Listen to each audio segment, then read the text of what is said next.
रहनुमा मुस्लिम लीग नून के राना सनाउल्लाह इस वक्त मीडिया से गुफ्तगू कर रहे हैं कि कराची के अमनो अमान को ले लें या आप पूरे मुल्क को, इस वक्त पूरे मुल्क में लॉ एंड ऑर्डर की सूरत हाल जो है वो इंतहाई ख़राब है। हर जगह पे इस तरह के वाक़यात हो रहे हैं कि लोग मुजरम जो है वो दंदनाते फिर रहे हैं और हुकूमत की कोई पॉलिसी नहीं है। और वज़ीर आज़म पाकिस्तान जो है वो बजाय इसके कि इसके जो है वो डाकुओं ने जो है वो शहीद कर दिया, बजाय इसके कि वो इस पे मीटिंग करे कि पेट्रोल की कीमतें बढ़ाने की वजह से लोगों की ज़िंदगी जो है वो मुश्किल से और किस तरह से मुश्किल तर हो रही है, वो इसके ऊपर मीटिंग करे कि मुल्क में अमन व अमान की क्या सूरत हाल है। वो मीटिंग ये करता है कि मोहसिन बेग को जब गिरफ़्तार किया गया उसके घर से, तो उसके बाद एडिशनल सेशन जज ने अपने फ़ैसले में ये क्यों लिखा कि ये जो रेड था वो गैर कानूनी था, और वहाँ पे फ़ैसला ये होता है कि उसे थाने में तशद्दुद का निशाना बनाया जाए और फिर उसके बाद उसको उसके दोनों हाथों को हथकड़ियाँ लगा के जो है ये उसको अदालत में पेश किया जाए। यानी उसे अदालत में पेश करने से पहले दोनों हाथों को हथकड़ियाँ लगाई जाएं। ये वज़ीर आज़म की मीटिंग का हुक्म है जिसको इस्लामाबाद पुलिस ने जो है वो इम्प्लीमेंट किया। कल वज़ीर आज़म ने जो मंडी बहाउद्दीन में तकरीर की है, पूरी कौम जो है वो इस यानी परेशानी में है कि ये मुल्क जो है ये किस तरफ जाएगा, जिसका वज़ीर आज़म उसका हाल ये है कि वो वहाँ पे तलंगों और लफंगों की तरह, जिस तरह से कोई जो है वो कन टुटा अपने महल्ले में जो है वो अपने मुखालफीन को मुखातब करता है और अपने मुखालफीन को जो है वो गालियाँ देता है, इस तरह से वो कल गालियाँ दे रहा था अपने मुखालफीन को या अपोजिशन को और दूसरी सियासी जमातों को, दूसरे सियासी रहनुमाओं को। उनके ख़िलाफ़ जिस किस्म के अल्फाज वो इस्तेमाल कर रहा था वो बुखलाया हुआ है, और उसकी वजह ये है कि उसका एक ही माटो था, घटिया इंतकाम, और वो उसका इंतकाम जो है वो इस वक्त बिल्कुल जो है वो नाकाम हो चुका है। आज आप देख लें कि ये मैं कोई मेरा ख़्याल है 50-60 पेशियाँ जो है वो भुगत चुका हूँ। इल्ज़ाम मेरे ऊपर उसने ये लगाया कि एक नेट है, एक नेटवर्क है कि पूरी दुनिया में मैं जो है वो हीरोइन सप्लाई करता हूँ। 2.5 साल हो गए हैं वो इतना नेटवर्क जो अफ़गानिस्तान से लेके पाकिस्तान तक और पाकिस्तान से आगे पूरी दुनिया में फैला हुआ है, उसका कोई दूसरा आदमी नहीं ये सामने ला सके कि वो इतने बड़े नेटवर्क का कोई दूसरा आदमी जो है वो कौन है। और उस वक्त भी ये ख़ुद मीटिंग करता रहा, उस वक्त भी बाकायदा इसकी तस्वीर जो हैं वो पब्लिक हुई कि वज़ीर आज़म साहब बैठे हैं और इनके सामने शहरयार अफरीदी बैठा है, फ़िरदौस आशिक अवान बैठी हैं और डीजी नारकोटिक्स बैठा है, और उनको पेपर पकड़ के ये बता रहा है कि आपने जाके प्रेस कॉन्फ्रेंस करनी है और इस तरह से इल्ज़ामात लगाने हैं। मियाँ शहबाज शरीफ के मुतल्लक ख़ुद वहाँ पे जो है वो उनके केस के मुतल्लक जो है वो गुफ्तगू करता है, जबकि अदालतों में कोई सबूत पेश नहीं कर सके। मियाँ शहबाज शरीफ के ख़िलाफ़ जितने सबूत इन्होंने इकट्ठे करके बाहर भेजे थे मनी लॉन्ड्रिंग से मुतल्लक, वो NCA ने, जो कि एक इंटरनेशनल क्रिमिनल इन्वेस्टिगेटिंग एजेंसी है जिसकी एक क्रेडिबिलिटी है पूरी दुनिया में, उन्होंने जो है वो उसे क्लियर कर दिया है कि इनके ख़िलाफ़ कोई मनी लॉन्ड्रिंग का जो है वो इल्ज़ाम नहीं है। और नैब में नैब जो है वो नाकाम हुई है। नैब के केसेस में जो है वो उनकी बेल हुई। नैब के लोग जब हाई कोर्ट में पेश हुए तो उन्होंने ख़ुद कहा कि जी करप्शन का तो कोई इल्ज़ाम ही नहीं है हमारी तरफ से मियाँ शहबाज शरीफ के ख़िलाफ़। अब नैब से नाकामी के बाद अब FIA को मुतहर्रिक किया हुआ है, एंटी करप्शन को मुतहर्रिक किया हुआ है। तो ये इस तरह से कोई चीज़ पिछले 3.5-4 साल में ये साबित नहीं कर सके, ना कोई इल्ज़ाम जो है वो मियाँ शहबाज शरीफ के ख़िलाफ़ साबित कर सके। हमजा शहबाज को 2 साल जेल में रखने के बावजूद कोई चीज़ साबित नहीं कर सके। मरीम नवाज़ के ख़िलाफ़ अब हाई कोर्ट पूछ रहा है, इस्लामाबाद हाई कोर्ट कह रहा है नैब को कि जनाब लाएँ, इन सवालों का जवाब लाएँ। अब भागे फिर रहे हैं और कभी कहते हैं जी हमें 1 हफ़्ते की जो है वो डेट दे दें, कभी 4 हफ़्ते की डेट। और अब वहाँ पे एक प्रोसिक्यूटर एक ऐसे यानी बंदे को मुकर्रर किया है जो बद अखलाकी और बद ज़बानी में जो है वो एक अपना नाम रखता है। अब उसको जो है वहाँ पे स्पेशल प्रोसिक्यूटर मुकर्रर किया है ताकि वो वहाँ पे जाके वो प्रोपेगेंडा करे और वो गाली गलौज करे जो ये अपने लोगों से करवाने का आदी है।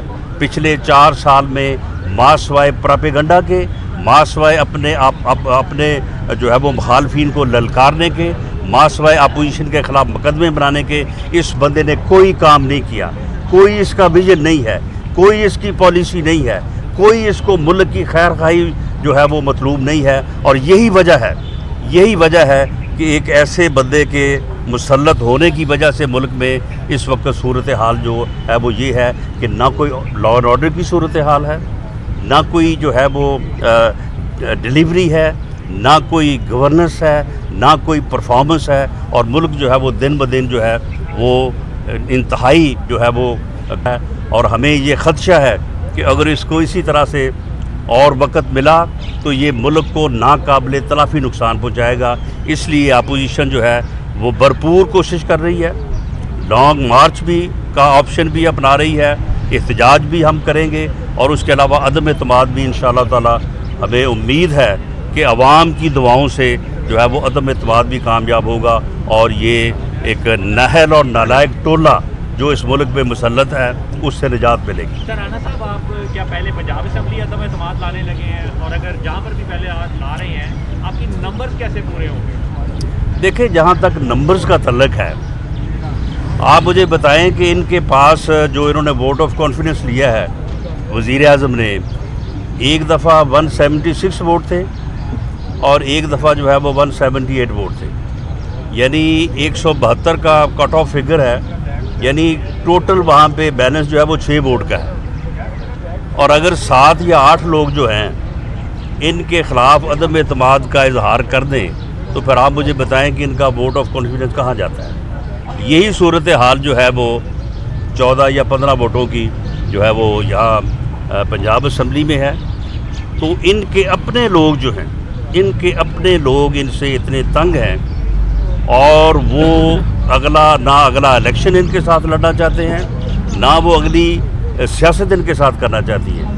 ये गाली गलोच ब्रिगेड के अलावा बाकी इनके कारकुन भी इनको छोड़ चुके हैं। आप मुझे बताएं कि कल जो उन्होंने मंडी बहाउद्दीन में जलसा किया है, क्या वो तहरीक इंसाफ का जलसा था? तहरीक इंसाफ का जलसा जो है वो आपने जलसे देखे हुए हैं इलेक्शन से पहले या इलेक्शन के दौरान? उस अब आप PMLN के जलसे आपने जो है वो देखे हैं। पिछले महीने 2 महीने पहले फैसलाबाद में मरीम नवाज़ साहबा का जलसा हुआ था। तो ये सियासी जमात का जलसा नहीं था, वो वही सरकारी मशीनरी का जलसा था जो ये मंडी बहाउद्दीन में किया। और सिर्फ इसने एक अपॉर्चुनिटी सी की कि अपोजिशन को जो है वो वहाँ पे आके जो है वो गालियाँ दे। तो इसलिए जितना नंबर बैलेंस करने के लिए या इनके वोट ऑफ कॉन्फिडेंस को जो है वो अबॉलिश करने के लिए दरकार है, उससे ज़्यादा लोग, इनके अपने लोग जो हैं वो इनको छोड़ने को तैयार हैं और हमारे साथ राब्ते में भी हैं। तो इंशाअल्लाह ताला जब हम कंफर्टेबल जोन में जाएंगे और हमारी जो लीडरशिप है PMLN की और दूसरी अपोजिशन जमातों की, जब वो फैसला करेगी तो ये सारी चीज़ें जो है कि पंजाब में पहले या मरकज़ में, इसके मतलब जो है वो फैसला उस वक्त किया जाएगा। वो आपके साथ हैं, ये बता दें ज़रा, राब्ते तो किए जा रहे हैं आप? देखें, ये चीज़ें जो हैं ये फिर अगर हम आज ही इन चीज़ों को जो है वो ओपन कर दें तो उससे फिर जो है वो इस मूव को नुकसान पहुंचने का एहतमाल है। जो लोग हमारे साथ हैं वो हमारे साथ हैं, जो उनकी हमारे साथ बातें हुई हैं वो बातें जो हैं वो अगर उन्होंने उन चीज़ों को बाद में प्रेस के सामने आगे और तरह से किया है तो हमें इस बात से जो है वो गिला नहीं है। हमारे साथ उनके अलाइज़ की बात भी चल रही है और हमें وہاں پہ بھی ہمیں پورا ٹرسٹ ہے. آپ مجھے بتائیں کہ یہ کہتے تھے کہ جی اپوزیشن کے پاس تو ہے ہی کچھ نہیں جی, اپوزیشن تو ایسے باتیں کر, ہمیں تو کوئی خطرہ نہیں ہے. تو اگر یہ سارا کچھ تھا تو پھر یہ آپ وزارتیں کیوں بانٹنے لگے ہیں؟ اب یہ ایک ایک حلقے میں 2-3 ارب روپے کی ڈیولپمنٹ فنڈز جن لوگوں کو نے بلایا اور ان کو وہ کیوں دیے؟ تو اس سے ثابت ہوتا ہے کہ جو یہ کہہ رہے تھے وہ غلط ہے, جو ہم کہہ رہے ہیں وہ اللہ کے فضل سے ٹھیک ہے.